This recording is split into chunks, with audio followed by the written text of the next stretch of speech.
Blair Clark, can you hear us online in the Zoom? Yes, thank you.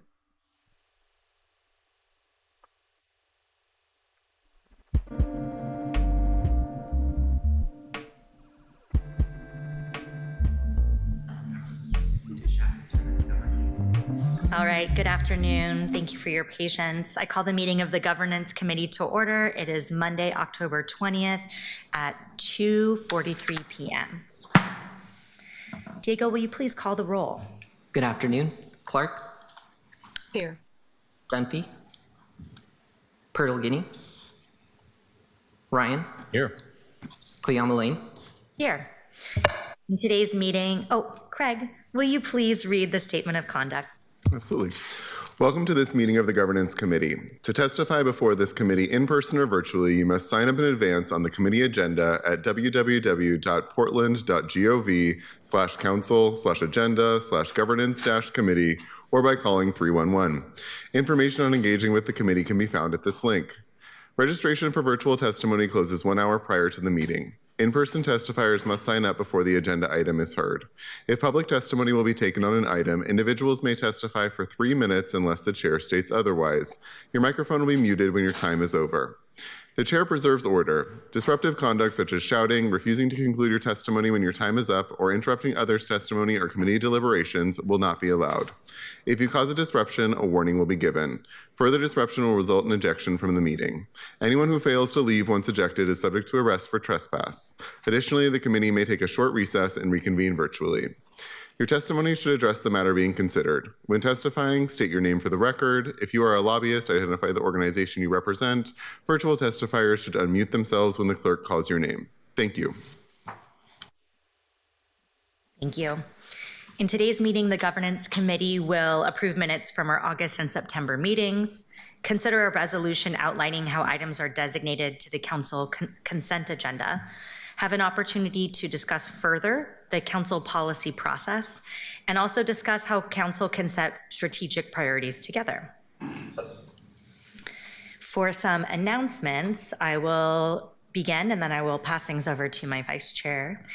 I'd like to talk about the advisory bodies timeline. At our last meeting, we heard an update on the advisory bodies enhancement project. The city held 2 virtual community input sessions on October 9th and the 14th for Portlanders to provide feedback on the proposed improvements. And at our upcoming December 8th Governance Committee meeting, we will consider code amendments on advisory bodies. And we will also hear about proposed administrative rules for how the city will manage these bodies, as well as recommendations on how council can engage with advisory bodies. Thank you to everyone that's been providing input. It's exciting to see this project move along. Around the governance handbook timeline, we've heard regular updates in this committee on the progress of the Council Governance Handbook, and we'll continue to discuss potential options for policy development today. We plan to bring a resolution on the handbook to this committee at a special meeting on December 15th. And now I'd like to invite Vice Chair Ryan to share any thoughts. No, I'm good for now. I do have one question on the 2 meetings that we had out in the community. What was the attendance like, those meetings? Oh, that's a great question. Is there anyone here that can speak to that specifically? I can have someone ask. I heard back from our Chief Engagement Officer, Amanda Garcia Snell, that they were good meetings and they felt productive. I'm not sure what the attendance was like, but let's find that out. Yeah, I just wanted to hear what the engagement was like. Thanks. Great. All right, Clerk, can you please read the first item? Item 1, August 11th, 2025 through September 22nd, 2025, Governance Committee minutes. So this first item is to approve the minutes for the Governance Committee meetings that occurred on August 11th and September 22nd, 2025. These minutes are available online as part of the meeting agenda. Minutes are approved by unanimous consent without objection. The minutes are approved. Okay. Diego, can you please read the next item? Item 2, outline decision-making criteria for the designation of council meeting items to the consent agenda. Okay, great. Colleagues, today we'll consider a resolution that establishes decision-making criteria for items to be designated to council's consent agenda. As you know, the responsibility for determining what goes on the consent agenda is assigned to the council president. This legislation could provide greater clarity and transparency for councilors and the public, and I thank the council president for joining me in bringing it forward. And now I will pass things over to the council president for some remarks. Thank you, Chair, and thank you for suggesting that this be a part of the work that is going into hopefully the handbook and a resolution to move us in that direction so that we have something more specific. I know this has been a topic of a lot of conversation, and I appreciate your identification of this as something where we might want to just have this committee really dive in. So thank you for that. What you have before you, colleagues, looks at some of what we have done, some of what a few of our colleagues have suggested we do moving forward, an item that I have suggested on the record moving forward, and just places it in the context of how we might think about our consent agenda moving forward. It does retain discretion for the council president to make the final call on items, because ultimately there are things that don't quite fit within a specific definition, or where there's an exception, something that we may absolutely want to have debate on that would normally go on consent, or vice versa, something quite not controversial. And I can give an example of that. But what you have before you lays out that appointments, which are heavily vetted in committee, but where we are saying yes or no to the mayor's recommendations and not bringing forward our own people to debate, could go on the consent agenda. Obviously, appointments where council is making the recommendation and appointment, we've had that a few times, wouldn't go on consent. That's a different type of appointment. It would place items on consent that are routine or administrative in nature, things that our bureaus bring to us, for example, updating the year somewhere in our code to reflect changes that have been made at the state level is one that we have had come before us before, that those types of things that don't make substantive changes, not even small substantive changes, could go on consent. It also suggests that items where a committee votes unanimously with everybody present and where there is not public testimony could go on consent. So those items where the public is not concerned, our colleagues were not concerned, there were not major issues brought forward, regardless of the type of item, could go on consent. I'll note that there are also some, well, I guess those would fall under administrative items. I'll note as an exception, I said there may be exceptions, and that's why I appreciated the council vice president working on this with the language that the council president retains discretion. Today, the Finance Committee considered an item that had very little discussion, no public testimony, and a pretty immediate unanimous vote. One of our colleagues happened to be absent today. That's one where, upon consultation with that colleague to make sure that they didn't have any concerns, I might want to place it on consent under that third category that I described, even though it doesn't technically meet the full extent of that category since one member was absent from committee today. That's what you have before you. Happy to discuss this further. Thank you so much, Council President, and thank you for leading the way in using the consent agenda. I know in this first year, it's been a lot of figuring it out, and I think the way that you have used it and has helped shape this, so thank you. Diego, do we have any public testimony? We have one individual signed up, Terry Harris. Welcome, Mr. Harris. Of course you have public testimony. Terry Harris for the record. I have some written comments in the written comment file, and I'll go through them here. I guess the top line, though, is I don't think you need to have this in resolution right now. And if you put it in resolution, there should be some edits to this. But I appreciate the sentiment. Some additional clarity and the scope of procedures would be helpful. But mostly the consent agenda needs to be considered in context with the committee system, and it needs to be in context with opportunity for public comment for legislative items, right? Until those practices are set in rules or resolution or something, this is maybe premature. Some basic principles. The consent agenda must not be used to avoid public input and scrutiny. That should be written in a resolution if you're going to have one. The vast majority of similarly situated cities with standing committees, the general rule is that every legislative item gets at least one public hearing, and no legislative item needs more than one public hearing, with some exceptions. But I think if you're going to put this in resolution, the consent agenda in resolution, something like that needs to be also in rules or something. The consent calendar can accelerate things that are routine, administrative, required for operations of regular city business, but it's really important to get another set of eyeballs on things. And that's why having everything go to committee where a public person like me who might read something and it bothers him can come and help. So that should be written, again, somewhere either here or in another rule.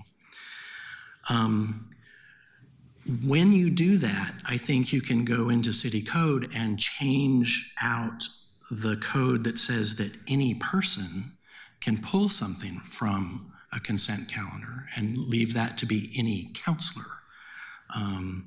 That way you don't end up with redundant hearings when I get irritated and say, you got to take this off the consent calendar because I haven't had anything to say about it. And then finally, the vast majority of cities that have standing committees, just leave it to the council president or presiding officer to do this. You have the ability of a majority of the council to rearrange the agenda if the majority feels like it needs to do that. And the consent agenda itself has the single person who can pull it off. But I think any person in the code is probably not a great idea, and you could fix that once and for all. But I think this is premature. 2 seconds. I have amendments, suggestions, and edits that I'm happy to share, but if you don't go to a resolution, I don't care. Thank you, Mr. Harris. I would love to see your amendments if you want to send them I'll send them. along. All right, colleagues, now we have some time for some committee Q&A and deliberation. I see Councilor Clark in the queue. Go right ahead. Thank you, Madam Vice President. I want to thank the Council President for bringing this forward to trying to streamline our process. I think it's very valuable. It was really hard for me to hear Terry. I'd be interested in seeing his amendments. I haven't had a chance to see his testimony, but I have a feeling that the Transportation and Infrastructure Committee is going to get a lot of reports. We have one, I think that we heard recently, maybe Councilor Koyama Lane can help me out with this, but I think it was on the water treatment plant. And I think some of these reports, I think Terry has a point that we want maybe more eyes to be on them, but this is really a judgment call. I can see that some of the reports coming from TNI, which will most likely are passing unanimously to council for council approval. I'm not sure I'm saying it seems like maybe the council president can make that decision. I think they may technically meet the criteria, but we may want everybody to be informed about them. So in any event, I'd be interested in seeing Terry's amendments, and I don't feel like we have to hurry on this. Thank you, Councilor Clark. Councilor Ryan? Thank you, Madam Chair. I first want to start off by saying I really appreciate the testimony that we heard. I think, it's been like 10 months. We're just trying to figure out what workable norms and practices are. So I really am grateful that you brought this to our attention. I do think that the consent agenda merits this conversation, period. And so thank you again for bringing that forward. We're all just learning as we go along in this new form of government. It's worth getting this right. I'm usually not a big fan of pulling items from the consent agenda as a matter of course, but there are circumstances where it's just time efficient. And I have noticed that now that we go through things deeply in committee, when those items come to the council, there's some that it has been exhausting to then go through that again. But it's more like, what is that criteria is, I think, where we're at right now. And I like that you mentioned, and I didn't hear this, I don't know if it was in the resolution, but I didn't see it. When you said that if there's no testimony and it passed unanimously, it's one of those operational issues that the enterprise is really handling. I think we actually have some bigger picture issues on what items even need to come to council and what can stay in admin. So I do think we have to thread that needle as well as we keep moving forward. But when you mentioned that, I think that was helpful for me because I think once we know what our council priorities are, had to get that in. I think that when there's a unanimous vote on something, say in public safety or in economic development, that it would make sense, even if it's unanimous, that we continue to move forward with the whole council getting its eyes on it. Councilor Clark gave a really good example. I'll tell you right now, if there's a report on Bull Run, I want to hear about it, even though I'm not in the infrastructure committee, because it's a mighty price tag, period. And so it's like, what is that criteria, I think is what we're going to have to spend some more time on, is my point on that. I think storefront legislation was a great example of the 30 people that testified in 2 weeks. 25 of them have never been to City Hall before. 25 of them have never testified before. And so it was authentic, and it was so good to hear their voices. And if we wouldn't have done that at the council meeting, then many of the councilors would not have had an opportunity to gain that perspective, which is really important in our jobs. So I think, again, I'm belaboring this point a bit, but I do think that it's not one size fits all. And so I think we have to do some more criteria on what that looks like. My goal is that when we develop these expectations, norms on how we operate as a body, the councilors to the public and the city employees, especially with the city employees rely upon us to do this work, I think they'll be really appreciative. So I think there's an efficiency equation mostly within the city employees. And then I think that's different than items that are priorities for the public, that they're grateful that we're listening to that. And even if it went to a committee, it better also go to the entire council. And as much as the puzzle making took place to try to have this committee system balanced with each district, it's not. There's some districts that aren't represented in some of our committees. So that alone on council priorities and big picture issues would have to come to the whole council. So that's just my 2 cents as we work this out. Thank you, Vice Chair. Councilor Dunphy? Thank you. Yeah, first I just want to say,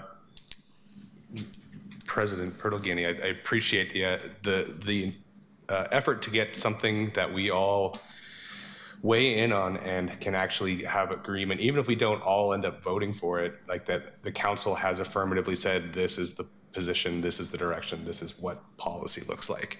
And I think that's really important. I hear Terry Harris's concerns that this may be cart before the horse, or that there are some other sort of underlying questions we need to answer. I do think we still need to get to the core question of our committee structure and whether or not we have a committee of the whole, as we had started to discuss. I think that impacts the effectiveness of this. I think if we have a committee of the whole, this will make this more powerful.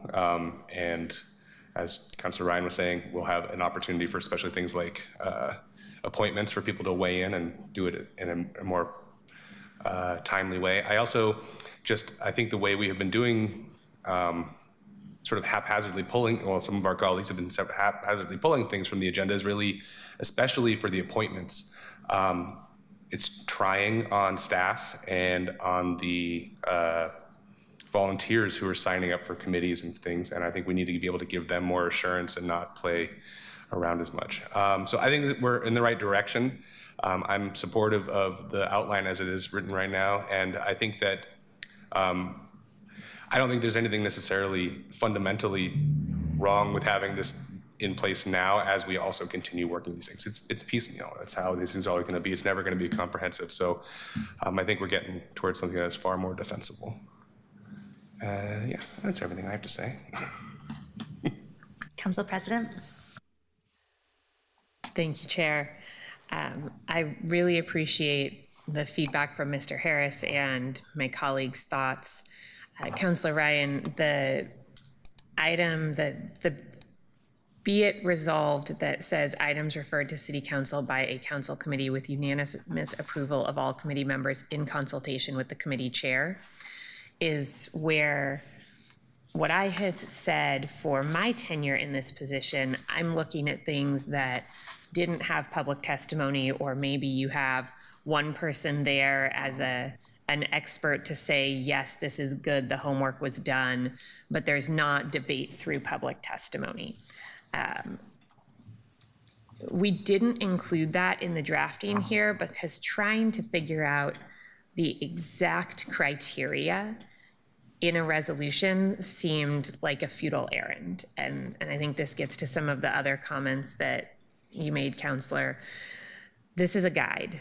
This is a guide to say generally these are the types of things that would go on consent.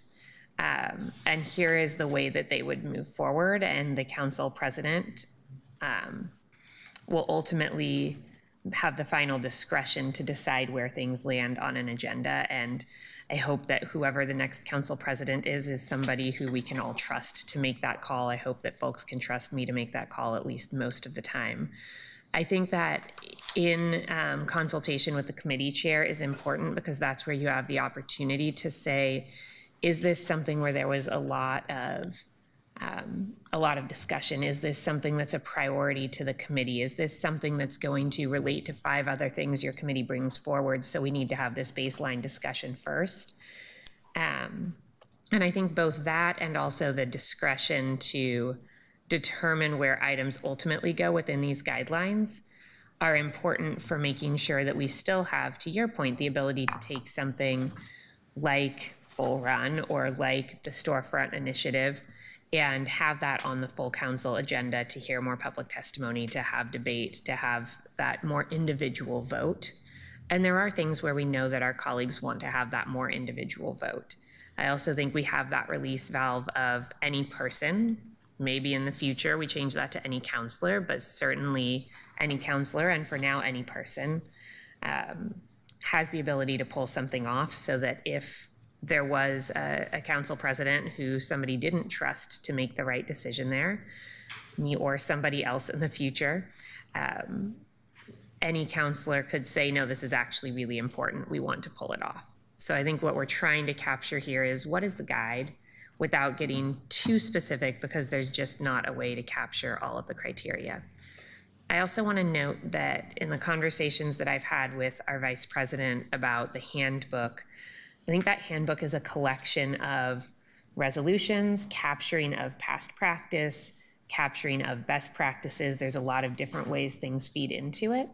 And I think moving this as a resolution, given that this is something where we know there are some different opinions on council, and having that moment to say, is the majority actually where we think it is helpful. But if we don't want to do that and we just want to use this as an opportunity in governance to talk through what this might look like to go in the handbook as a past practice or a current practice, I think that's okay too. And I would defer, Chair, to you and your vice chair on this committee about whether you want this to move forward as a resolution or just as a discussion point that goes into the handbook.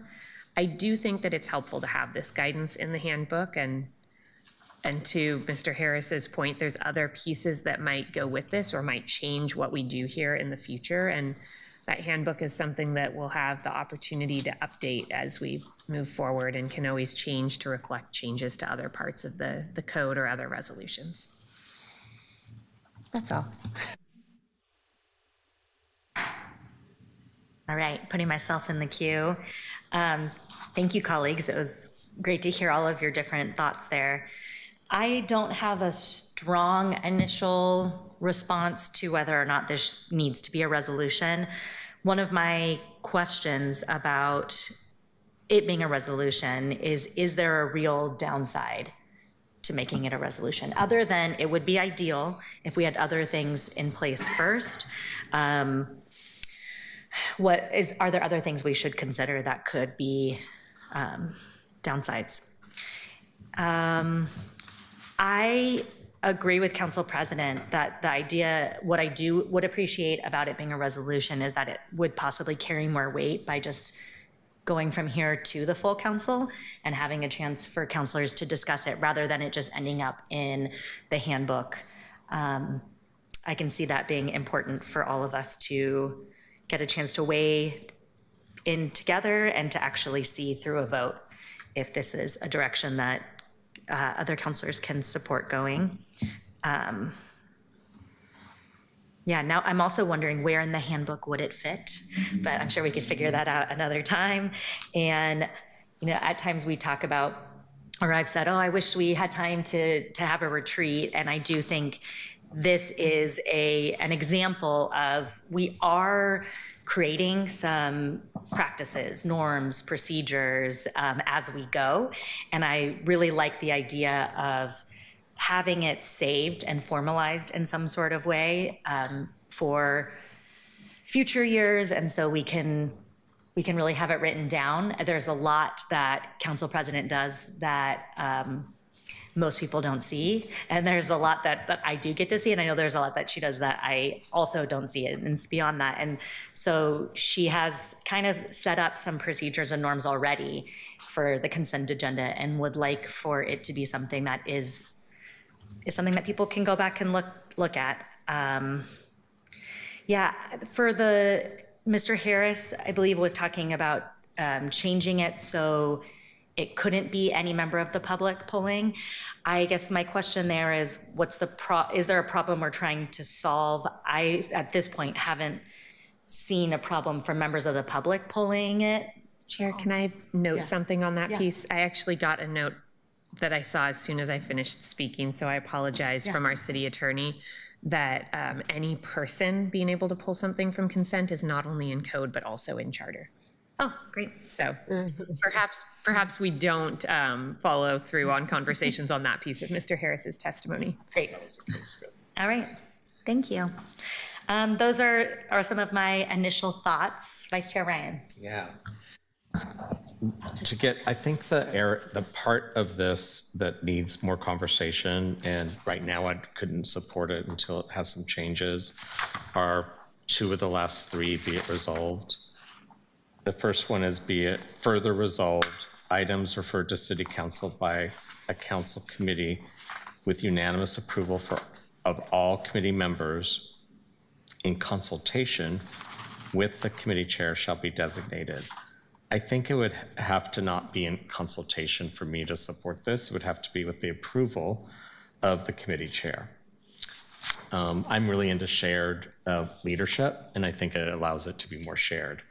And then be it further resolved, I'm fine not having that one in there, and I don't like the part that Council President retains discretion to designate items to the consent agenda. I don't want to base it on your skills. I don't want to base it on whoever might be in the future, but I feel like that the combination of those two at this moment, Council President gives too much power to the Council President to control the agenda on such items, and I would have trouble with that. So at this moment, I would be no until we can resolve that. If I'm in the minority, I'm pretty comfortable with that at this point, and I'll stay there, but I just had to make sure that I said that.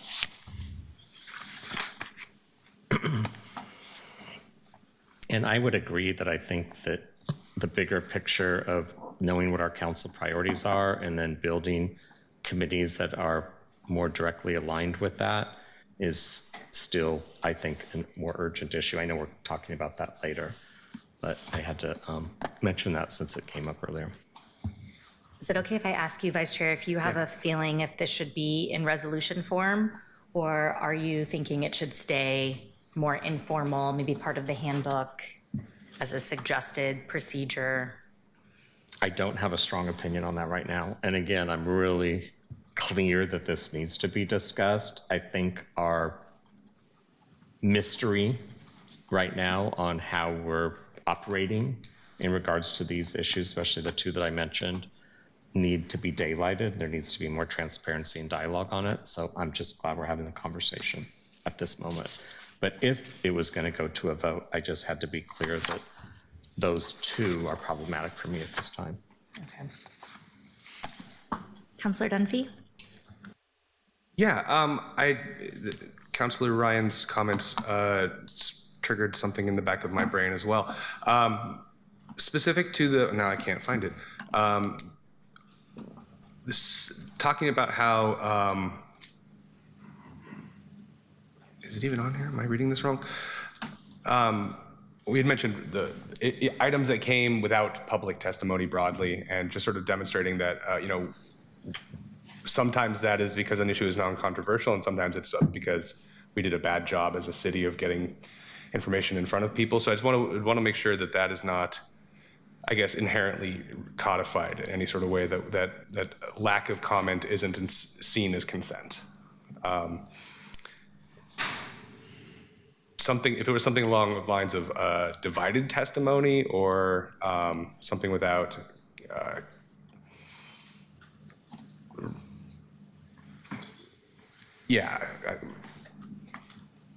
something along those lines would be certainly more demonstrate that it's more non-controversial, but I wouldn't want silence to be the standard. Chair, may I mention something there? Counselor, I was probably sloppy in talking about the specifics on the page with how I've been looking at things. Nothing in here talks about no public testimony. I was using that as an example of how I have been thinking about that piece around unanimous approval with all committee members present, that if you have that, no one's testifying to it. Sure. Fair, sometimes that's we haven't done outreach, but I think we can often tell in a situation, not always, but often, if it's that it's truly non-controversial. We have one person there saying, hey, there was a lot of input on this, everyone's thumbs up, that maybe those would be the appropriate things. But that public testimony piece was my editorialization of how that might be applied and why the consultation with the committee chair is important for situations where the presiding officer may not know exactly what the discussion and debate was in committee. Thank you.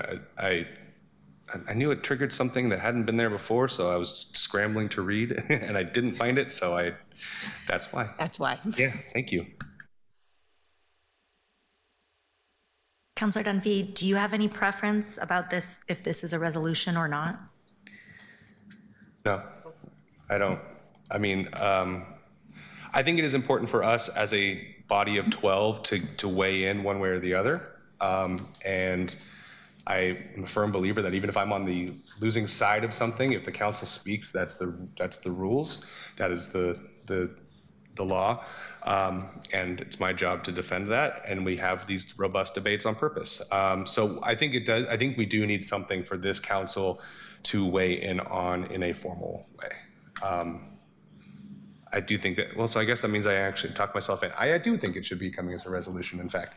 Yeah, I guess I do. Okay. Right. Vice Chair Ryan.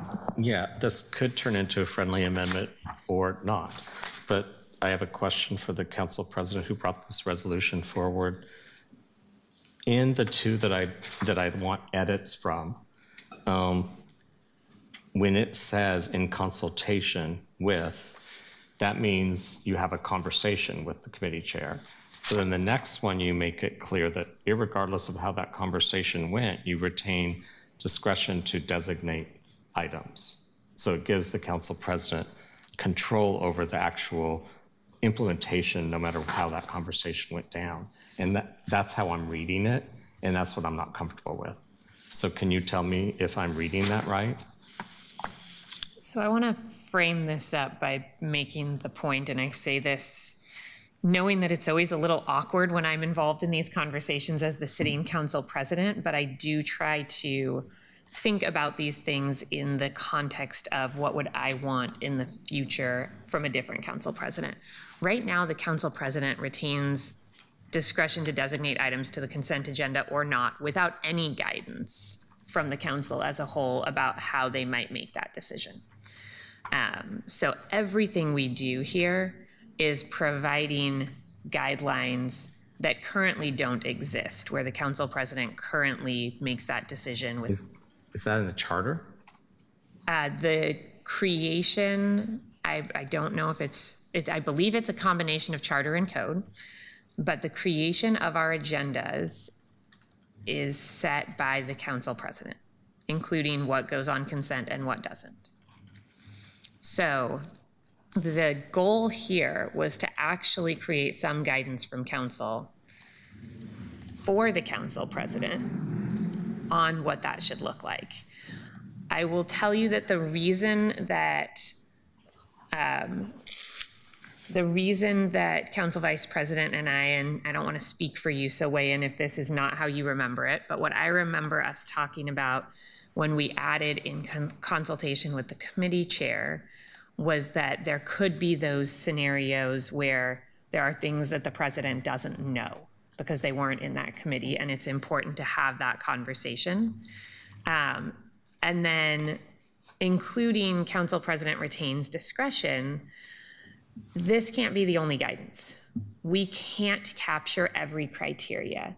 There might be things that very clearly are appropriate for consent, but that defining them would cut too close to other things that wouldn't be, so we don't want to include it here. Or there might be things that as a broad category are very appropriate for consent, but an individual item is controversial and shouldn't go on consent, or didn't get a full hearing in committee because we didn't do the outreach first and we know we need another opportunity for public testimony. So while it would normally go on consent, we think it shouldn't in this case.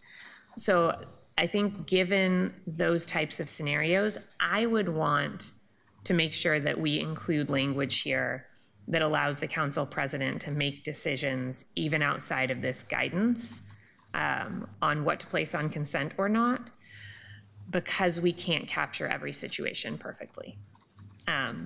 As you said, I might be in the minority on that. And if we go to a vote and I lose, so be it. But it seems to me that there are too many individual scenarios to try to capture here, and that we need to leave room for the council president to make good decisions. I heard what you said, but it didn't get to my question all the way. So in the way this is played out, it means that the council president can have a conversation with the chair of that committee after a unanimous vote. But then at the end of the final authority is with the council president to decide if they want that to be on consent or on the agenda.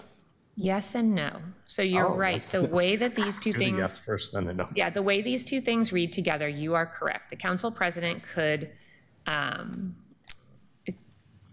that conversation with the committee chair, could consult with the committee chair, decide that the committee chair's gut was not the same as the council president's gut, and do something different and put it on consent or not put it on consent, depending on which direction, right, we're talking about here. If it was put on consent and the committee chair disagreed with that, ultimately any person can remove something from consent. So the committee chair could go around the council president and say, we had this conversation, I think you're wrong, I'm pulling this off consent. And then when it's pulled off consent and we're in a council meeting, that committee chair could, in discussion of that item, say, council president, we had a discussion, you did me dirty, you put it on consent when I asked you not to, I'm really mad at you, air that publicly and make a complete fool of the council president. So I do think that while you are correct, these two things together would allow the council president to override a recommendation from a chair. There is a response to that the law allows for that chair or any other member of council that would hopefully create a check that would make it unlikely that the council president would do that without a strong reason. I don't know if that answers your Oh, question. it did. It was colorful even. So I'm very rarely colorful, but you know, you that caught me was kind of today. like taking note of it. And I'm not worried about that part, but it was entertaining. So basically, the bigger box here is always that anyone from the council can pull something from the consent agenda. And we're not changing that at all. What's that? And we're not changing that at all. And we don't ever need to vote on that, because that part is in the charter. Okay. Okay. I still don't love the language, but it helped that we had this conversation. And I am not having this dialogue that's specific about the current council president. I'm also only thinking about who the council president would be, or whoever it is.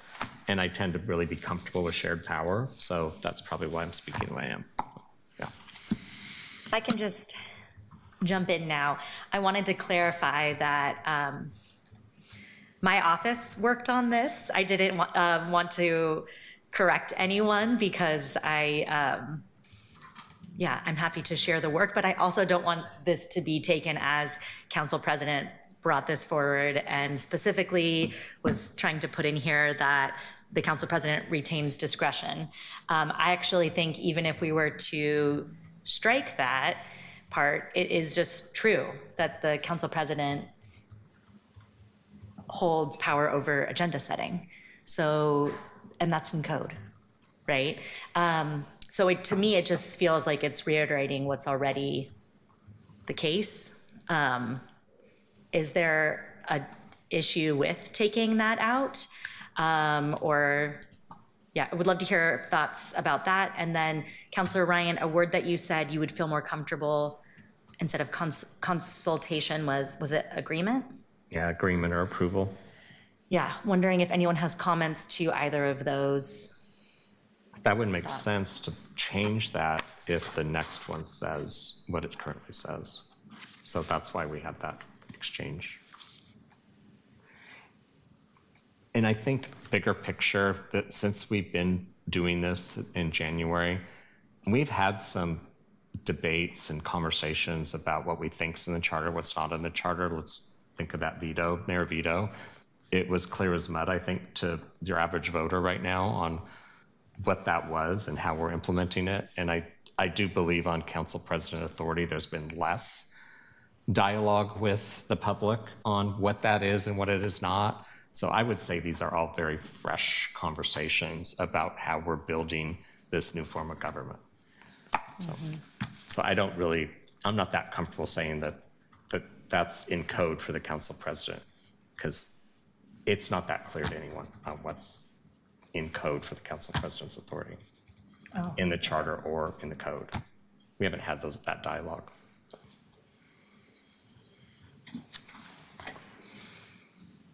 But if anyone can pull, I think, is that in here? Again, I wasn't looking at it, so maybe it was and I just accepted it. Is the resolution remind us of who can pull any item at any time? I have it right here. Who can pull it?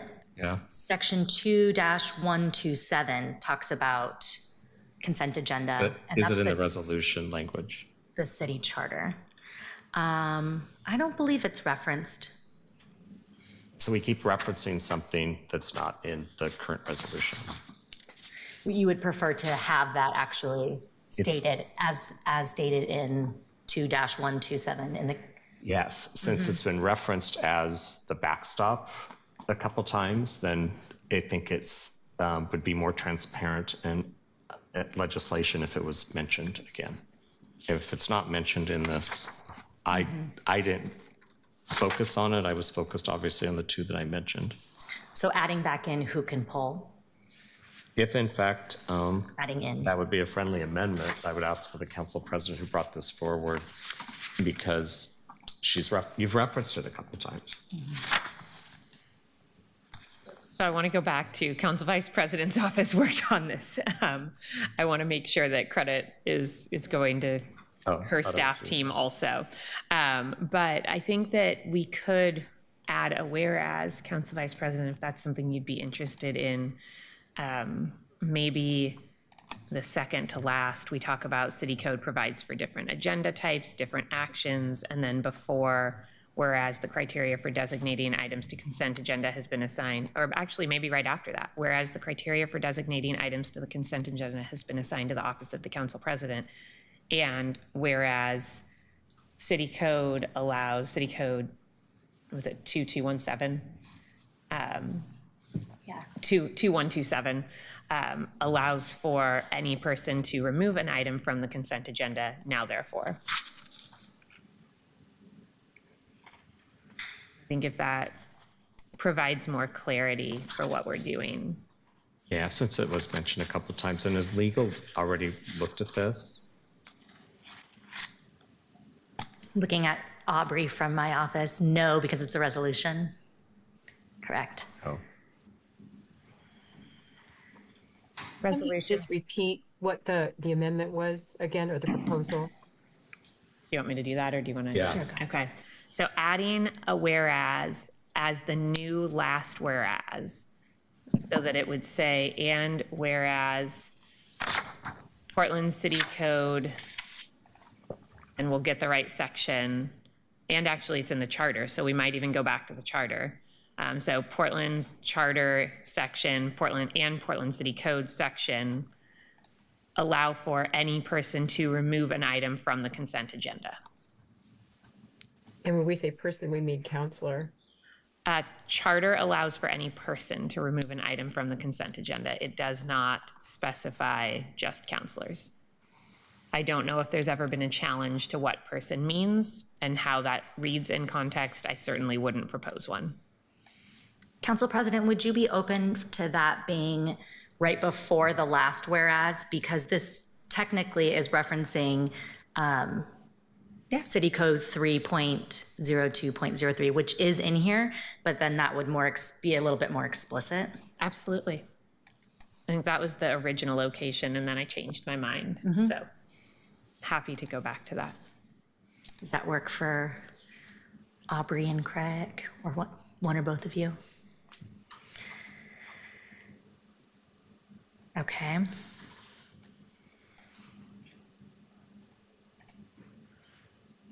And we do have, the last whereas is referencing the part of the code that does state that the office of the council president, as far as how we've been interpreting the code, is in charge of the agenda setting.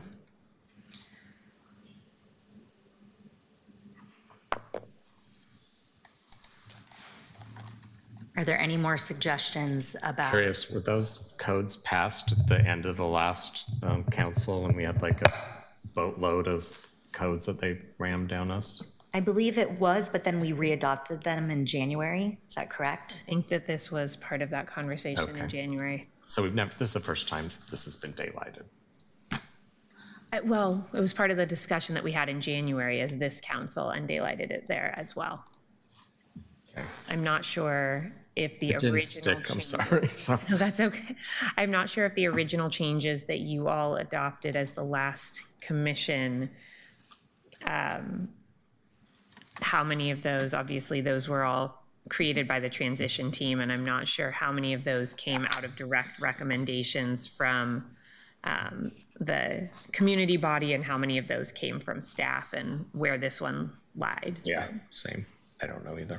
And I have heard this idea that at the end of every year or beginning of next year, that we look at the resolutions and norms in the handbook, and it's something that we readopt. So this is a conversation that I think many folks would be interested in opening up. And for today, I'm trying to kind of gauge for my colleagues where we're at, if we'd like a little time to think about this resolution, if we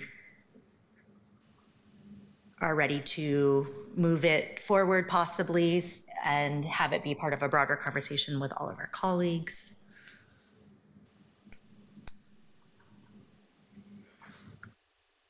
I don't really have any strong feelings one way or the other. My only pause right now is that we bring up these two city codes, and that wasn't where my focus went, but now I'm confused. So did those two codes here that I didn't click on right now because I'm trying to be focused in this meeting, do they spell out both the rules around pulling consent items and the rules and codes, better word, on council president authority?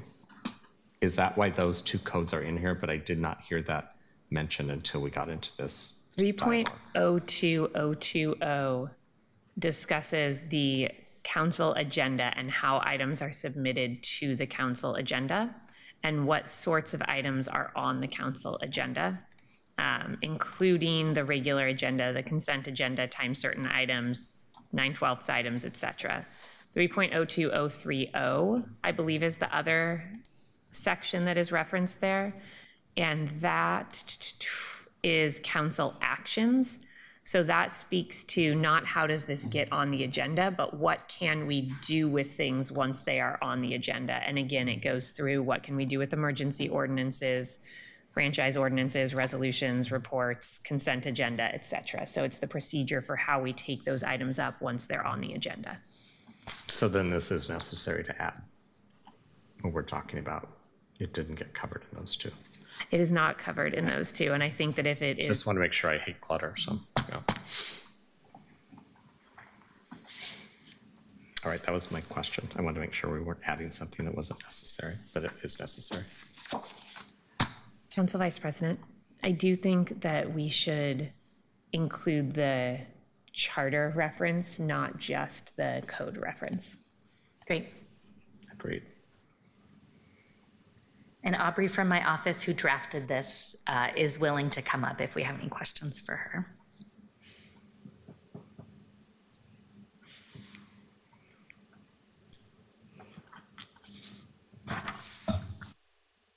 Did we pass it?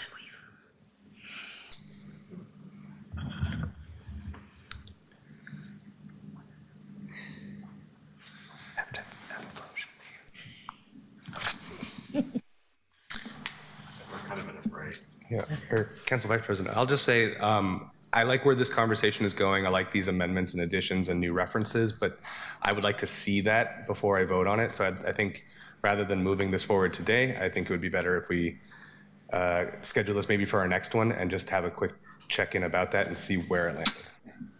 Did you hear our whispers? I That did. was great.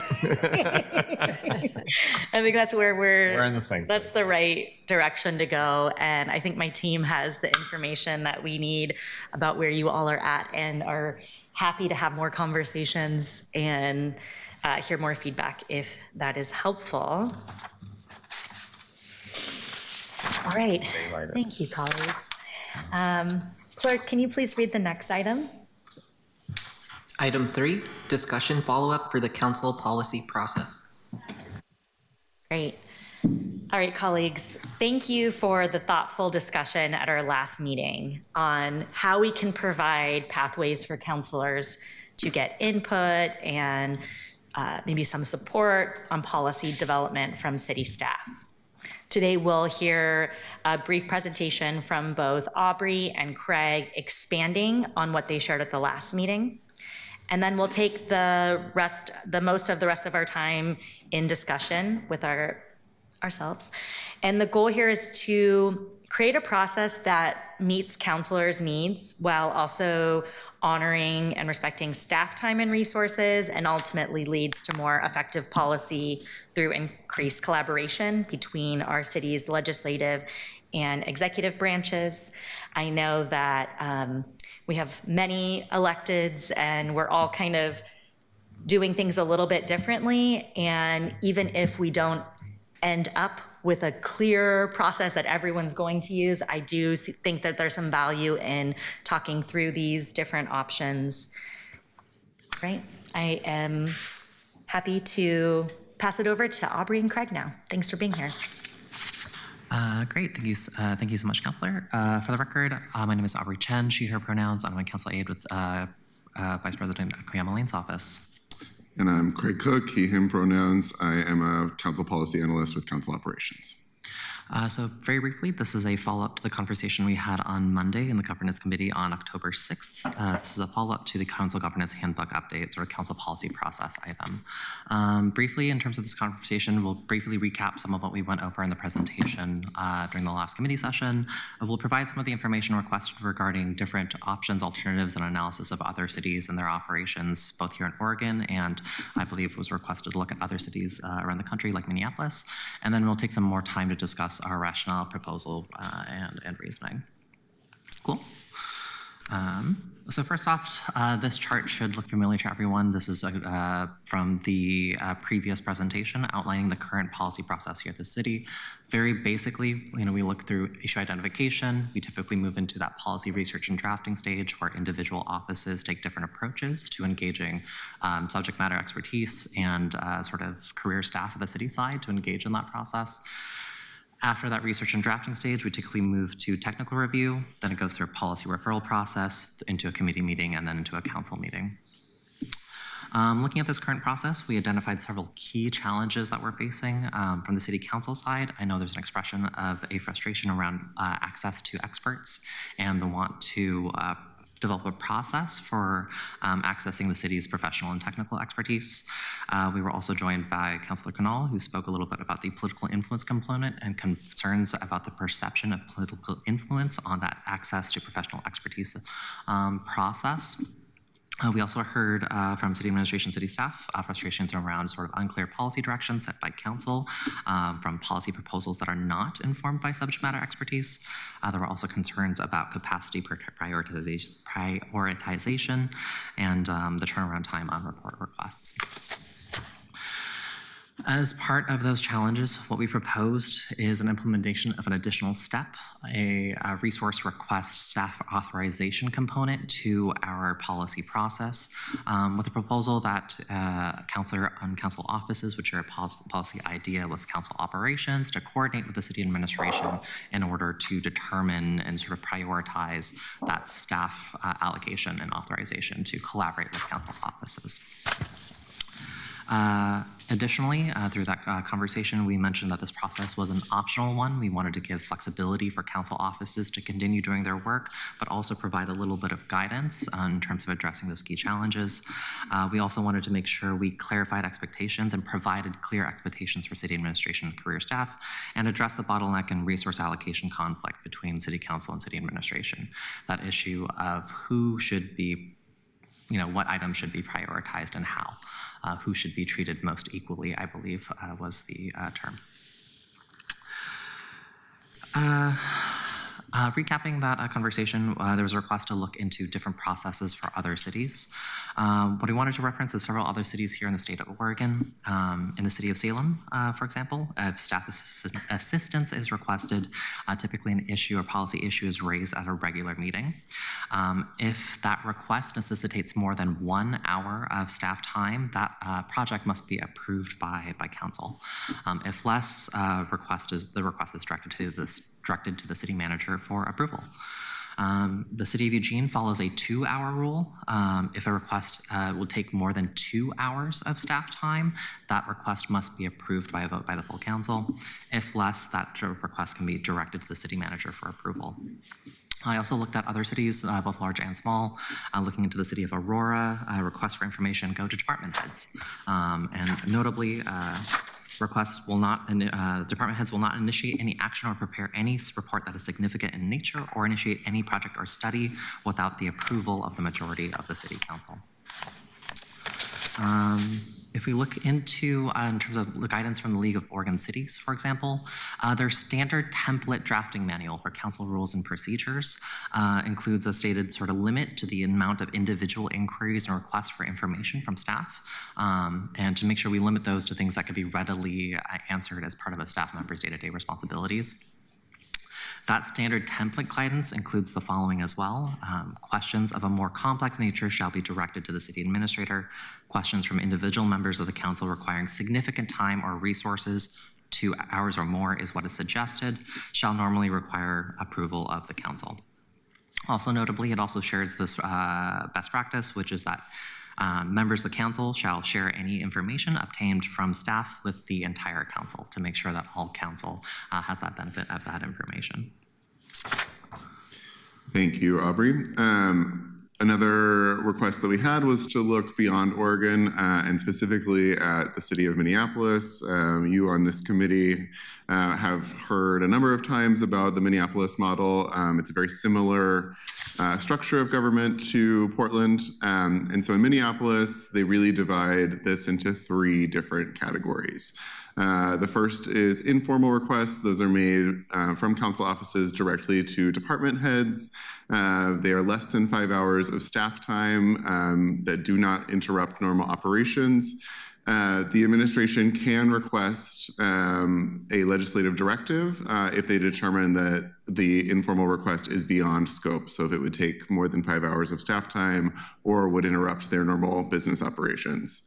The next step is a legislative directive, which you've heard a presentation on this process previously in this committee. But to recap, it's a formal request including scope, timing, and deliverable of what council is asking for. When committees in Minneapolis are working on this, they do seek input from the administration and from the mayor's office on the scope before finalizing and voting on it. It is approved by a majority of the full council and then tracked by central council staff. And then finally, our council staff research options. I will note that the city of Minneapolis has a much larger central staff. Their version of council operations has much more capacity than our current model in Portland. They are able to do, because of this, a number of policy briefings and longer research reports. Those are also formally requested either by committees or the full council and voted on. They are tracked and made available on a public dashboard. It's a pretty cool model. I would love for us to be able to do this. Not sure that we currently have the capacity to do so. Based on these models, both in Oregon and in Minneapolis and other cities around the country, we are thinking of potentially suggesting a tiered level of approval for information requests and legislation assistance.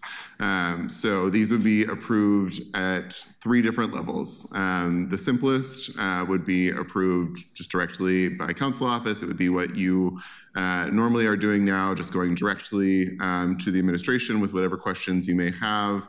We're suggesting potentially copying council operations and or the Deputy City Administrator's office so there's awareness and tracking of these informal requests.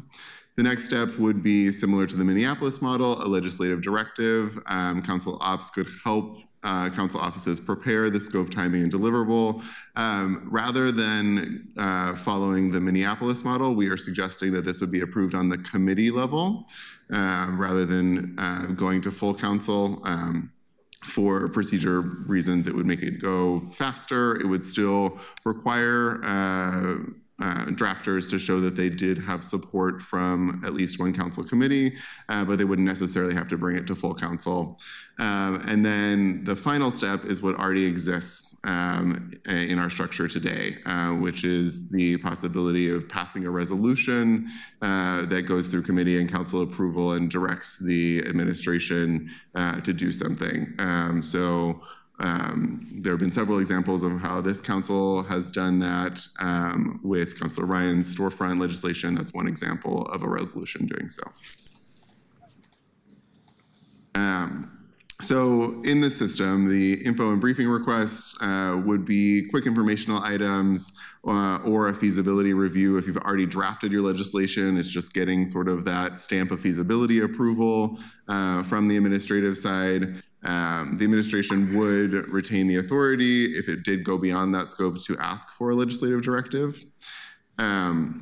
Legislative directive, again, would be a request for the administration to help draft legislation or conduct about 2 hours or more of internal research.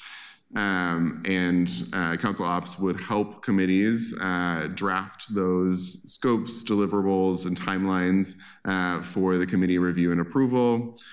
And then the resolution process is as it stands now, we're envisioning that as creation of significant new programs or initiatives like the storefront support program or the unified housing strategy, things that this council has passed through resolution. They would require full council approval, and the administration, before this would be passed by full council, we would recommend that the administration review the scope of these resolutions for feasibility. So some of the advantages of this system, first of all, transparency. We have talked several times now about ensuring that there's no political interference in this process. We would be able to track these requests, and they would be able to be made public in a report to council, which would lead to greater transparency between council and the administration. It would lead to greater efficiency. We know that there's limited city staff time and resources, especially in our current fiscal environment. Those resources are ever more limited. And so being able to scope these items through the legislative directive process would signal to the administration that the items are likely to receive majority support when they go through committee and council approval processes. It would allow council to focus on their strategic priorities. I know we're talking a little bit later in this committee today about determining some of those strategic priorities together through council, but being able to scope legislation and discuss it as committee before it's potentially fully developed means that council is able to focus on the things that are truly important strategically to the members of this body. And it could lead to more effective policy. I think we can all agree, hopefully, that policy that would be informed by the subject matter experts and city staff and their expertise would be more effective, feasible, and achievable with our current city resources. So we talked a little bit last time about how council operations might factor into this process. So some ideas for your consideration here would be that council operations would be able to track assisting councilors and staff, ensuring that there is responsiveness on every level of this request system. Council operations can assist with drafting of all types of policy, and in this system would be responsible for drafting the scope, timing, and deliverables for the legislative directives. Council operations can already and would continue to be able to assist with external or comparative research. And this is an important distinction that I want to make. The city administration is able to assist with internal research, what happens within the city. They are able to look into current practices, potentially through a legislative directive, work on potential new practices of how the city operates, but it's more appropriate for a research request for council operations, if you're asking what other cities are doing, or for a landscape study, council operations is here to assist with that. Council operations is able to proof legislation, review for form, style, and content before it's formally submitted, and as always, here to assist with processes, general questions or needs related to the policy process. So we wanted to present this as an item for discussion today. As we've said previously, these will be recommendations that will appear in the council governance handbook. We are, thus far, I will say, I have not heard a desire from this committee necessarily to work on legislation that would set this process formally in the processes. But we would be providing recommendations in the handbook. So welcome your feedback, your questions, and I will also say we have some colleagues here from the city administrative side. We have been working closely to understand some of the needs from folks in the service areas. That's been part of this conversation and will continue to be. So appreciate your feedback today, and we'll continue this conversation with the administrative side. Thank you. Thank you, Craig and Aubrey. Thank you for reiterating that this is about coming up with some recommendations. I expect that there will be many different thoughts and opinions, and just want to remind us that the goal here is to be thinking about what type of functional process do we want to have that's transparent and feels fair across offices and might even open up the door to be collaborative as we're shifting into this while we're in this new form of government where a bureau, is used to focusing on the needs of and thoughts of one elected to now possibly 12. Council President can add on to this if you'd like, that I believe we've gotten, as council leadership asks from the mayor, from the executive branch to have some sort of process, guidance, so things can run smoothly. And it might also be, I can recognize that we are in the middle of hiring a new city administrator. So we can have some of these conversations. Some of that might need to wait until that person gets here and is part of the conversation or kind of make some decisions. But I think this is a chance for us, people who I all respect, to really think things through. And if it is ideal, what would some of this look like? So happy to hear from you all. And I think it can also be pretty casual if folks just want to pop in and share their thoughts. Council President? I want to start by thanking you, Chair, for bringing this issue up the first time and bringing it back today. I know that you all started this conversation at a previous meeting, and I had to leave that meeting early, and I really appreciate the opportunity to get to weigh in on this. It looks like with some more iteration since that last meeting, which is fantastic. So thank you very much for making sure that this came back. There are a lot of different variables here. And as you all were going through, Aubrey and Craig, the presentation, I was zigzagging a little bit, right? On the one hand, we don't want to limit the ability to iterate by saying that counselors can't go to staff for research on an idea until they've had it pass through a majority of counselors, because we want somebody to be able to get the background information, think about how something would work, to then bring it to committee and have that conversation amongst our colleagues. We don't want ideological differences affecting service. And frankly, I trust every single person I have worked with on the executive branch side to not take that approach, to act as true professionals and serve the needs of our city as a whole, including getting information to counselors that they need. But I don't want to undervalue the fact that perhaps some of my colleagues raised that as a potential concern for the future. I also know that our staff have full-time jobs, even without us here as 12 counselors, and we need to make sure that we respect their time. It's up to us to build relationships so that we can have access, but that's easier for a counselor who's been around for a while than somebody who's new on council, and we don't want that to affect your ability to do good work. So I just want to name that I'm holding all of those and many other things as I think about the pros and cons of the proposal you've brought to us and some of the other examples that you put before us. I like the idea of having different tiers. I like the idea of giving our administrative staff the opportunity to say, okay, I understand that this is a higher level priority. I also understand that I need to do all of this.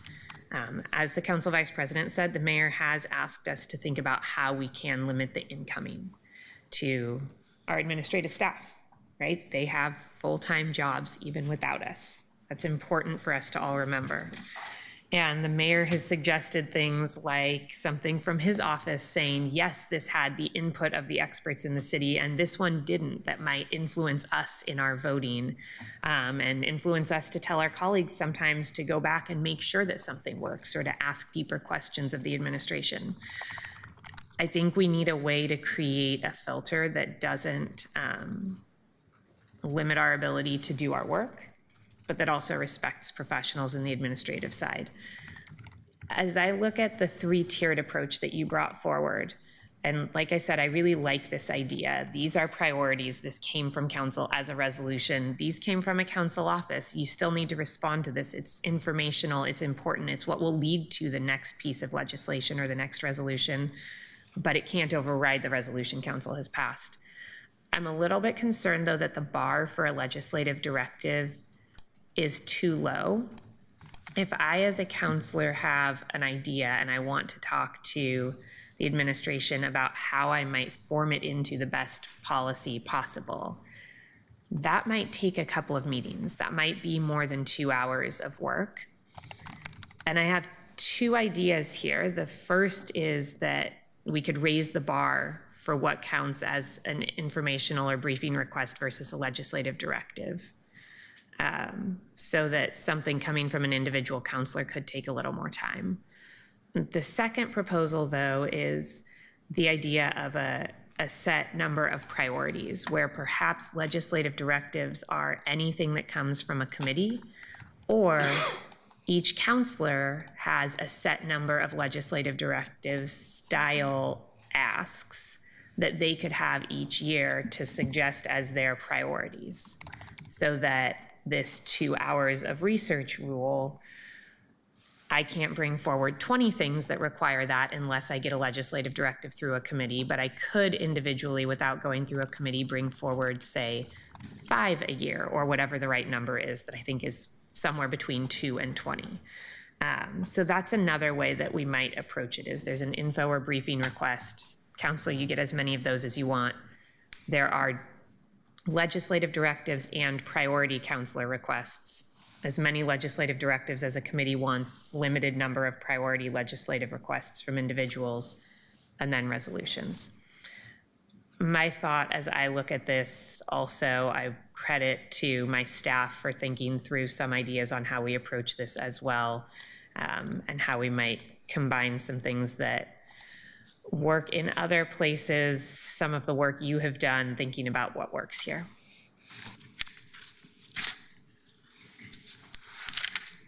Thank you. As I'm looking through the presentation and I'm thinking about the role of city council, and on the one hand, looks like it's really doing a good job of trying to address some of the burden that we are putting on folks who have day jobs, and we ask them to do a lot of things. It doesn't feel, though, it's responsive to the city council's relatively new investigatory powers. We, under this charter, as differently than previous city councils, are given explicitly investigatory oversight. How do you think that a city council investigation of, I don't know, the pools at the parks or something, how would that be how would this system be responsive to something like that? Thanks for the question, Councillor. This process really wasn't designed to look into the oversight or investigatory responsibilities of council. We're looking at specifically a policy development through this process. I think that is something that is certainly within the scope of the handbook, and certainly something that we'll be thinking about. So would be happy to have conversations on that if that's something that you and your office have ideas on. Okay, thank you. I would also offer a number of cities have different practices regarding how their city administration reports the day-to-day city operations of different functions to their different councilors. I think it's definitely worth having that conversation, especially as we're looking to bring on a new city administrator to say, what are the preferences or what are the expectations regarding reporting of day-to-day city operations, both in terms of cadence and also in terms of detail. I was just at the League of Cities. These are the types of things that you might consider as part of, for example, a performance evaluation for a city manager or city administrator. My apologies. Vice Chair. Thank you, Chair Koyama Lane. This is really fantastic, first of all, that we're making headway on issues that are having bottlenecks for this council. And one of the biggest ones is how we interact with the city administration and bureaus. So I think you're getting to the heart of that matter, and that's important. The last government, it was more clear because the legislation was developed in partnership with the bureaus and the elected body and public input. So I think our culture in general still is in that habit and those norms of practices. And so I think we have to just be patient with the culture, both up here, but also in the entire enterprise, if you will, to try to work with us as we figure out what this is. So I think it'll always need to be a partnership. We're churning out legislation with a lack of norms and established processes. So now we're trying to figure that out now. And I think that you're doing a lot of great work by just investigating other cities. Of course, I really appreciate that you brought up Minneapolis because it's a more similar footprint and also a similar charter that they've adapted. I think we just need to set our bureaus and our city staff up for success. And I think the ambiguity is what's hard at this moment. And I really appreciate that we're talking about bringing the city's practitioners of the work at the conceptual stage again before we have this fully developed. So, so my one question: who are your sounding board? Who are you connecting with in the bureau land or the enterprise land as we develop this? Are there key people that you're engaging with as we move forward? Thank you, Councilor. We have been working mostly through the service area staff, the folks who are working for the DCAs and for the city administrator. I think we have had some conversations, I guess, with bureau staff as well. That's me also making a mistake right now in the old form of government. So I actually was satisfied when you said DCAs in the service areas. So pardon that I started using the word bureaus at this moment. Yeah. I think it's important to get all perspectives, certainly, on this. I think when we do come up with a process, that agreement will be with the city administrator and with the DCAs. I think we completely intend to continue those conversations, taking the feedback that we've gotten today, and potentially we could come back to this committee with a response from the administrative side if they're prepared to do so. I don't want to commit them to anything quite yet. I do think from my perspective, the Minneapolis model is one that could work specifically to legislative concept process. I did hear the capacity concerns, and I hope we can look at what can be dropped. When you're trying to change and evolve, there's probably some practices we have now that aren't necessary anymore as we try to implement those that are more specific. And I say that as a big statement with both the enterprise and with the council operations. I think I noticed there's some patterns that are still perhaps from the past that we don't need to do anymore. So I just hope we keep getting comfortable with what we're letting go of as we add. So then we can address those capacity concerns. I think you were getting at this, Councilor Dunphy, but one thing that I don't think we're focusing enough on is probably under the Minneapolis model, the informal request. And that's the biggest difference between the two forms of government. One of the biggest is that we have constituents who come to us because they haven't been listened to, sometimes for years, on an issue that's been lingering. And it never got through the wall of the former government. And there were reasons for that, but just hold that thought for a second. And we are often have appointments with people that now want us to really understand a concern that they've had perhaps for a while. And they haven't felt empowered, or they didn't know where that would ever go. Like I would go to elected and it would die, or they go to the bureau and it would die.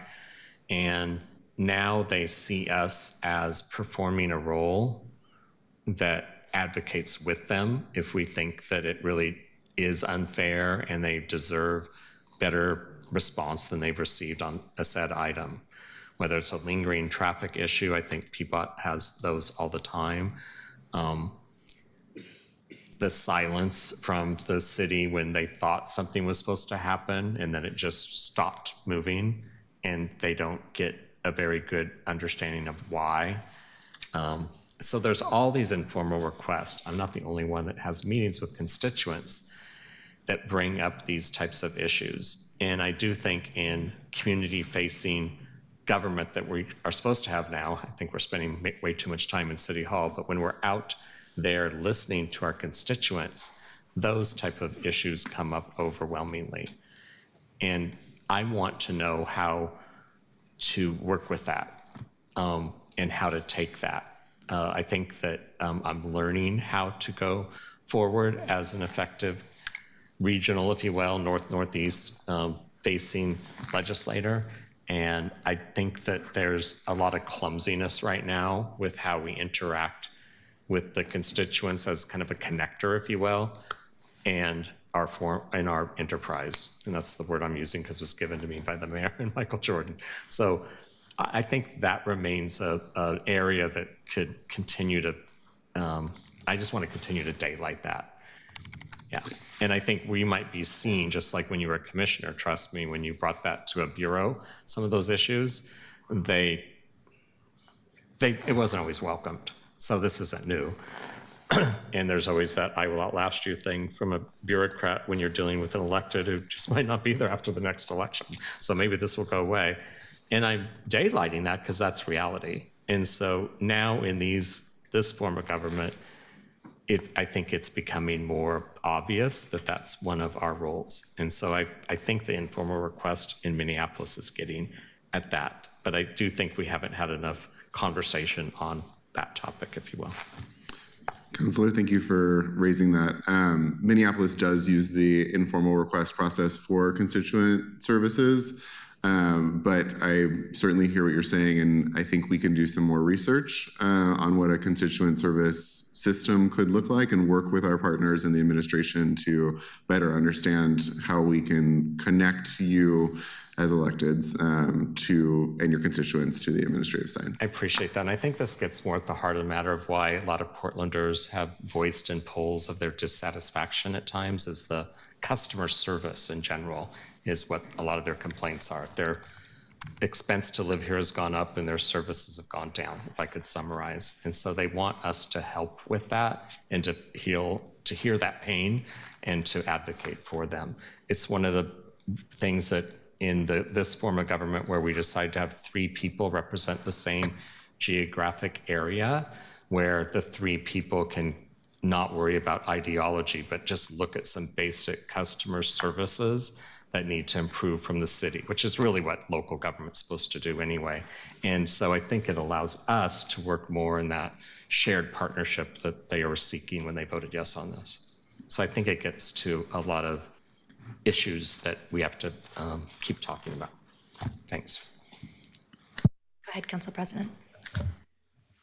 Some of my colleagues have touched on how broad this system would be and the other work that counselors do. So I just want to state for the record that from my perspective, what I think I am thinking about potentially supporting on, potentially voting on down the road is something specific to our legislative work.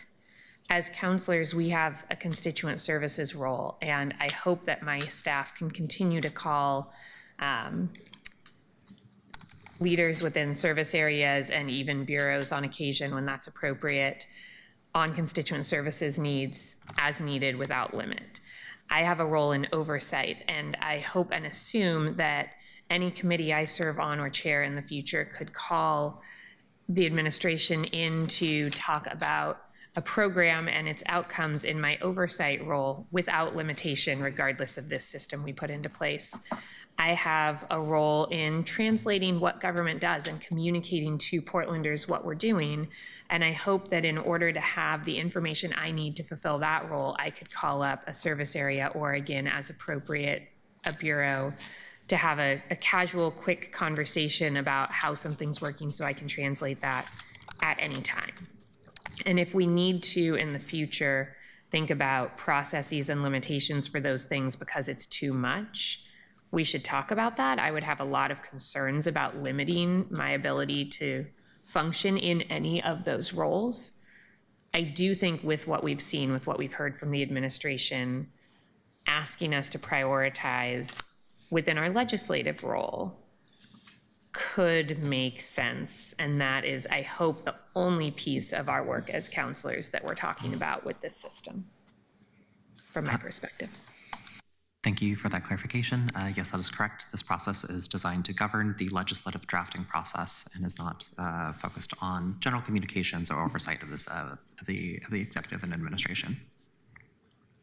And I'll just go a little further than that and say, we are, as the council vice president stated earlier, will bring a resolution on the handbook planned for December. But as we continue to talk about these processes and as they continue to be refined, I anticipate this work will go beyond December, and we'll continue to identify ways that we can improve some of these other processes and help council achieve its goals, not just with legislation, but also in terms of oversight, constituent services, communications, continue to refine these processes.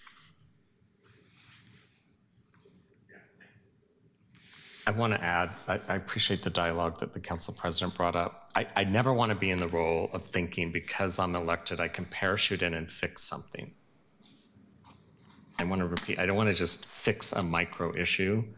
I want to daylight something that probably is bigger than just that one issue.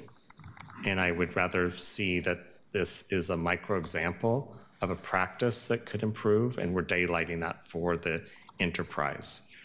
So I wouldn't want to take anything to them that isn't something that's probably more systemic in customer service.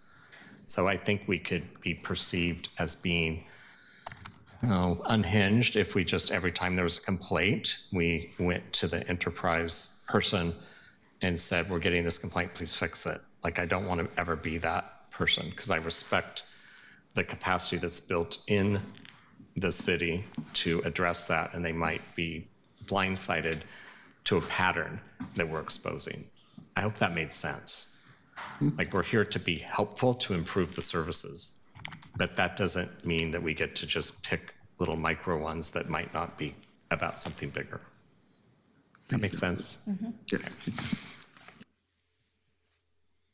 Thank you, Vice Chair Ryan. When I was looking at this earlier today, was thinking about separating kind of the more traffic control of smaller questions that you might ask staff, which I do think is mentioned in this. And I think it has been clarified, although we'll probably need to figure out with our new city administrator when they join us at some point, what that traffic control needs to look like. I feel like we've been told, reach out, please try to let the deputy city administrator and that service area know.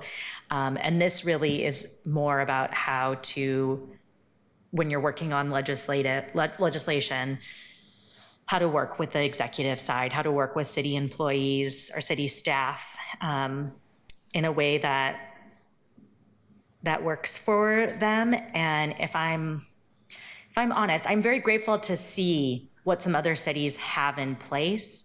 And if I'm being honest, I don't think our body of 12 will be receiving many of these other ideas from other cities very well.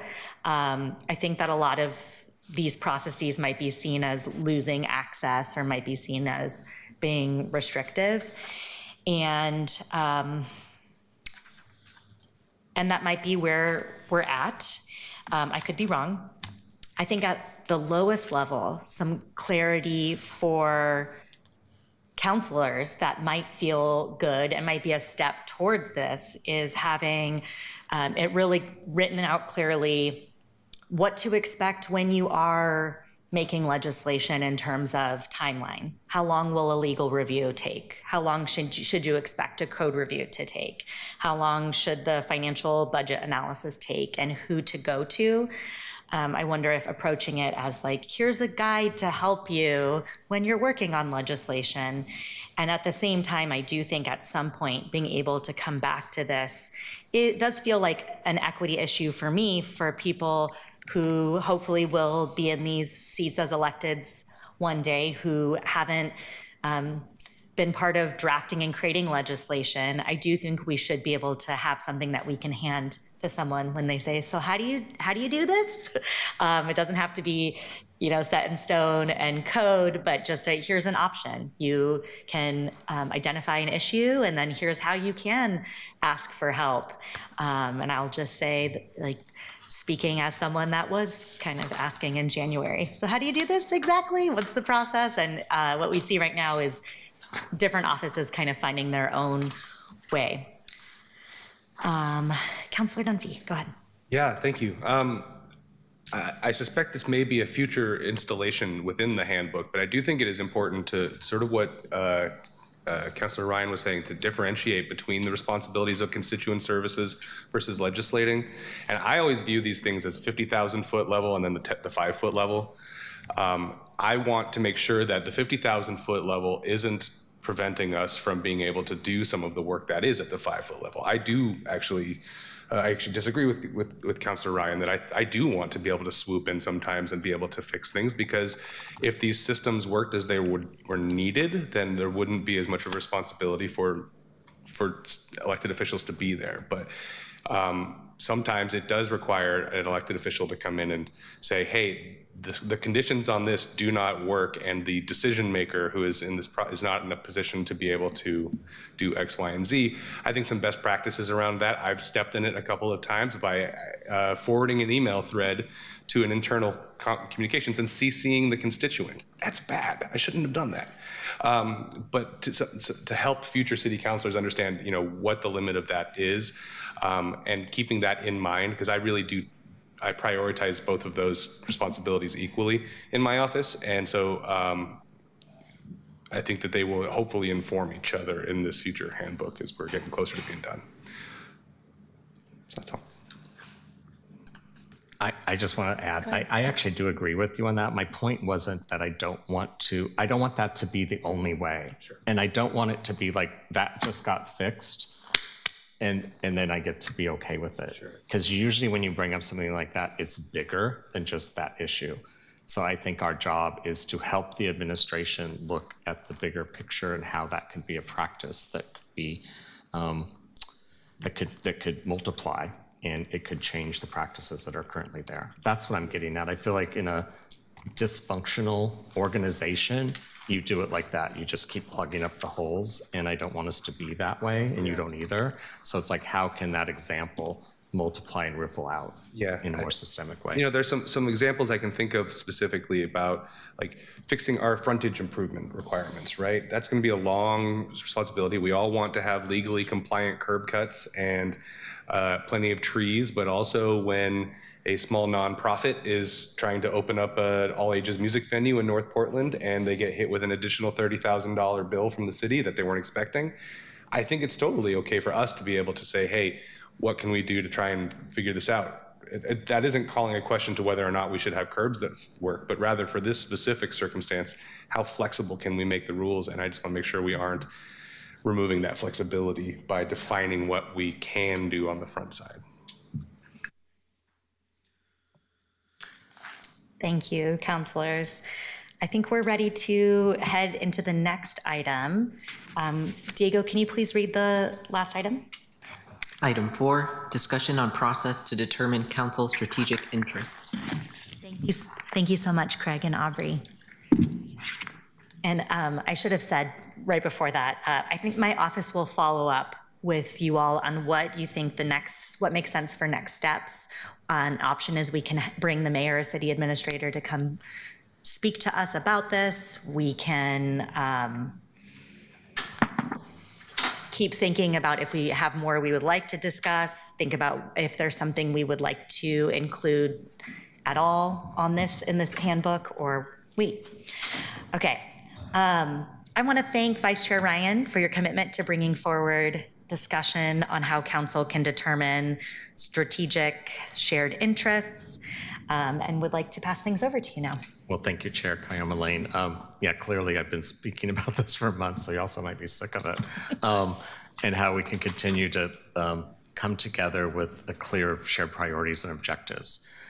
We will be more productive and effective when we're working together on a shared vision with shared priorities and objectives. We must be united to address the critical challenges that Portland's facing. And this is a first step. And this was part of the conversations over the summer of adding council meetings, which I think was a good decision to make them weekly, and reducing committee meetings as we have not had enough time legislating as a full council. I was and continue to be a supporter of additional time together as a full council. However, I'm disappointed that we didn't make any meaningful headway. We had great dialogue, and there's people up here that brought some suggestions.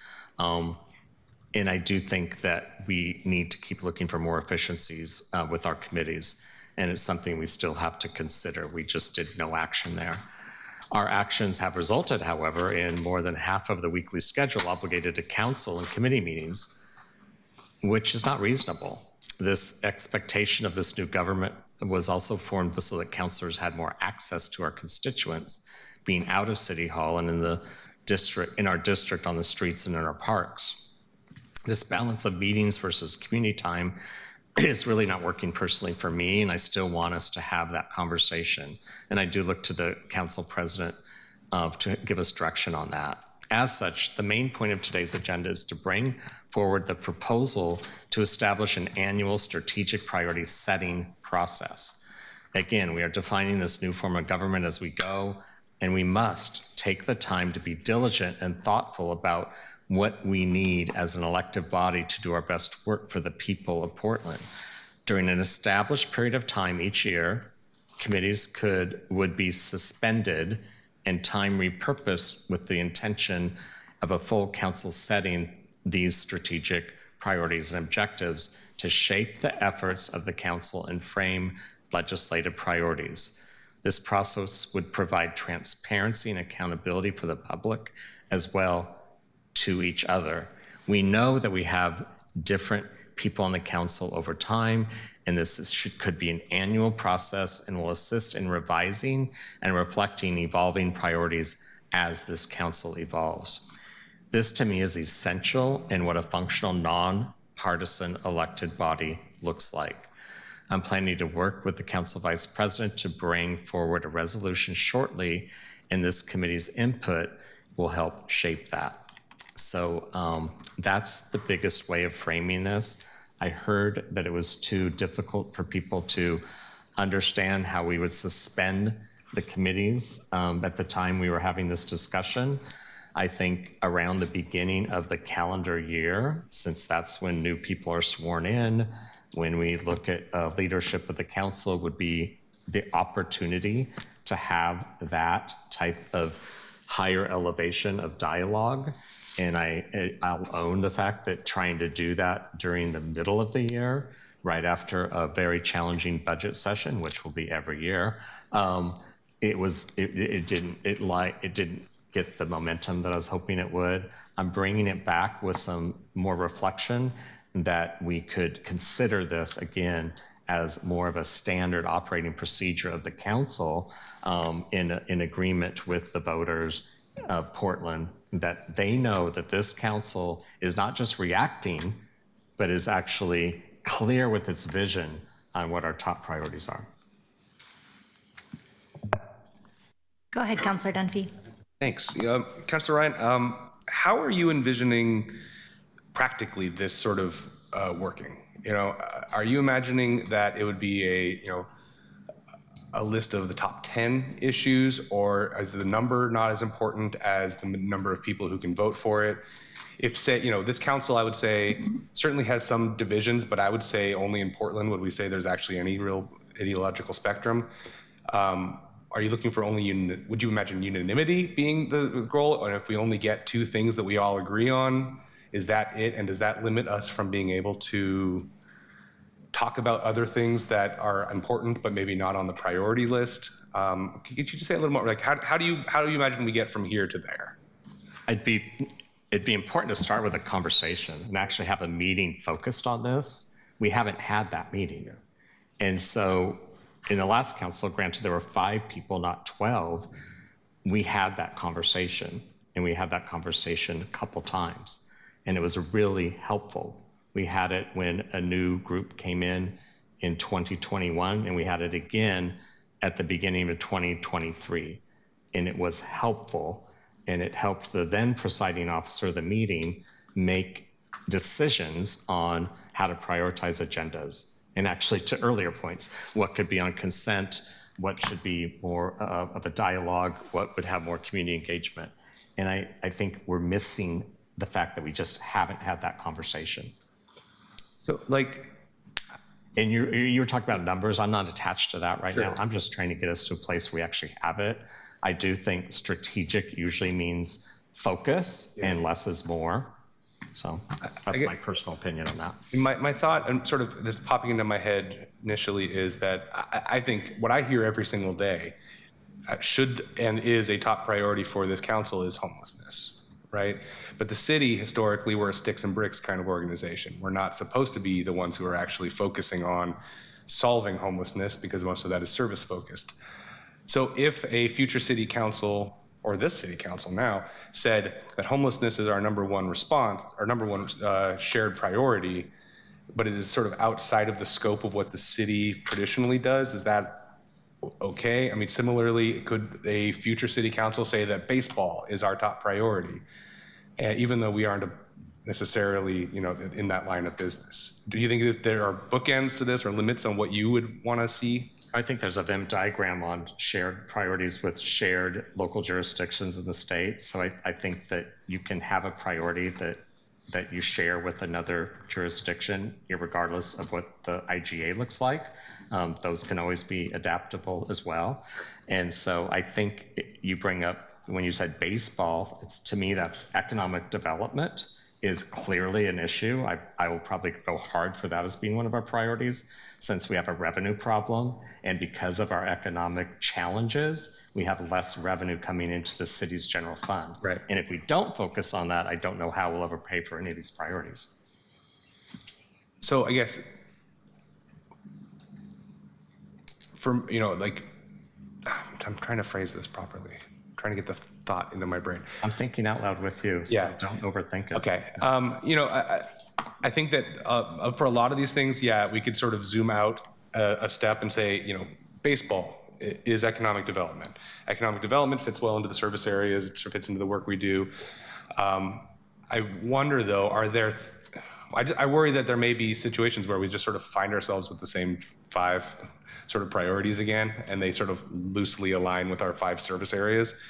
And I worry a little bit about 7-5 votes on things. Like, I think that if we could probably get to 7 votes on a lot of things, but I worry about how that limits debate on, or whether or not this would be able to be used as a tool to limit debate about other things that maybe are one-offs or come off that aren't what our priorities are. And I guess it's about agenda setting specifically, but I would not want to see our priorities list be exclusively what we talk about, I guess. I think that I would agree with you. There's no reason to be rigid. There are emergencies that show up. I don't think we're hoping, I think I'll be careful because I don't want to belabor this, but when this current president was elected, we probably could have assumed we would be prioritizing what we currently are forced to. Sure. And I understand that, but I do believe that there are core priorities that someone viewing wouldn't know that we were focused on them right now. And I am concerned about that. And I'm okay with the debate. I'm okay with critical thinking. I'm okay with not all of us agreeing on what they are.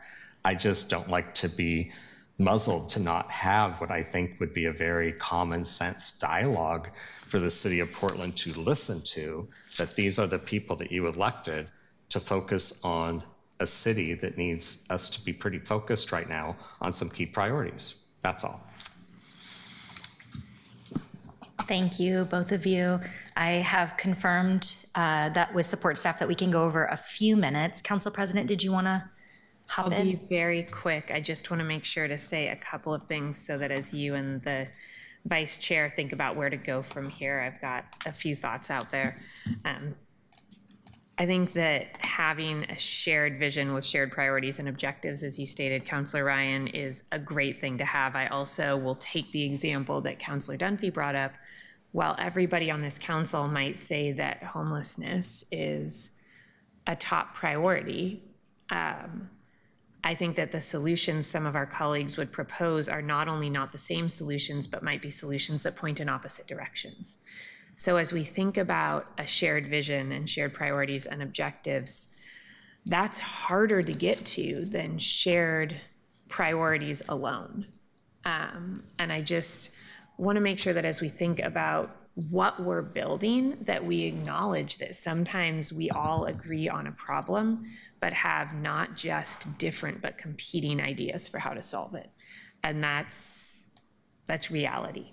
I'm a little nervous about the idea of having a long period of time where we are just thinking about our priorities because there is so much work to be done. I do think, though, that January is an interesting time because in January, we elect council leadership. While we can restructure committees at any point, I know we've talked at various points about having new committee proposals in January when we elect new leadership. We've talked about adopting and readopting a handbook at the beginning of the year, and that's something that I think might be a really interesting every other year opportunity when we get new people seated, and to then every other year in January when new people are seated after an election have a meeting that focuses on adopting an agenda and priorities as a facilitated discussion could make a lot of sense too. So I think, interested in thinking about our calendar and our January and how either a council meeting or a separate work session in January could be used for a facilitated discussion, perhaps after the election of leadership and before that leadership brings forward a committee proposal. But I don't know that I want us to set a goal of coming up with a shared vision and shared objectives when I think in some cases that might not be possible once we identify our priorities, and that's okay, and we have to work through those things in a way that will take more time than just some facilitated discussions. I'll end there for today. 2 things, because I appreciate what I heard. Please know I'm not the arbiter here. I'm just merely bringing up the fact that we've been together for about 10 months and we haven't had this conversation as a council. And that's what I'm promoting, that it would still be healthy. There is probably going to be disagreement, but that's not the reason not to do this strategic work. That's just called democracy. And so if we have debate over what they are, I'd say that's healthy. And it would also be healthy for the city to see how their elected officials are thinking about the key strategic priorities for the city. That's all. But I'm not the arbitrator of that. I'm just merely trying to get us as a body to lean into something that it sounds like we're nervous. I'm not nervous about it.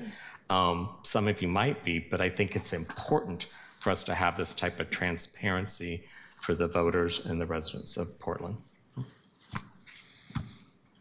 And I just want to clarify, Councillor, I'm not at all nervous about it. I just want to make sure that we have goals that we can actually achieve and that we're setting ourselves up. If we're going to take time away from the work, that we're doing it in a way where we're setting goals that we can actually achieve for ourselves. I will debate you on that. I think this is the work, and I think it's the primary work. We had that conversation in January. I think we should have done this before we built the committee. So I think this is work. I don't think it's taking us away from the work. I would say that our work is not as effective as it could be because we haven't had this conversation. That's where my opinion is. And we can have different opinions, but that's why I keep bringing it up. Thank you, councilors.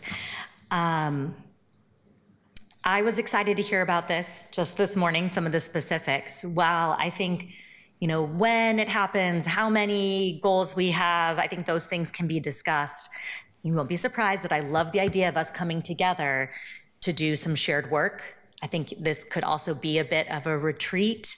I think a time when we can come together and find ways that we are on the same page. I will again encourage everyone to look at the City of Long Beach's June 9th City Council retreat notes, that I think a lot of that aligns with what Councillor Ryan is discussing. And they identify, it's pretty high level. Their priorities are homelessness and housing, economic development, public safety, and then they added fiscal sustainability and staffing. But time to discuss what's going well in our districts, priorities for our own districts, describing Portland, from each of your colleagues, to hear them saying that, I think it makes a lot of sense. And if you look at their retreat objectives, it's to identify shared interests, establish priorities, and also to build some council norms. And I like the idea of it being in writing that you come back to this every year and think about what are some of the goals that we set. Are these norms still working for us? And I just really believe we can't just can't hope that this work will happen. We're doing some norms here and there, but I think we need some dedicated time. When it happens, I'm flexible, but I do think there's a natural time before we elect a new council president, council vice president, and there's, maybe it's right before that, or some of it happens at the end, like in the middle of December or January, but there's something that I feel like we're already kind of refreshing and looking at committees again. I like the idea of us trying to figure out where we can be somewhat on the same page. Councilor Ryan, it looked like you wanted to maybe say some, did you want to say some? No, I appreciate this dialogue. I think that we will work together on something and put it forward. And I just will end with, in every organization that I ran that was successful, this was a common practice where, say, the board and the staff would get aligned on what our priorities are. And it allowed us in always lean times to make very efficient decisions on how we were going to spend the purse and be good stewards of that purse for those who invested in us. In this case, it's the taxpayers. So I think we owe it to people who spend a lot of money to live here and provide the resources for us to run our government, to know what our strategic priorities are. Thank you. Okay, our next meeting is Monday, November 10th. You can expect that Vice Chair Ryan's, this topic, his work around this will come back to us and we can discuss it further. We will also talk more about the consent agenda and any follow-up, if we would like, on having a process for policy legislation. December 8th, we'll talk more, kind of wrap up in a bit this first stage of the advisory bodies enhancement project. And then on December 15th, we will be talking about the governance handbook. And with that, I will adjourn the meeting of this governance committee. Thank you, everyone.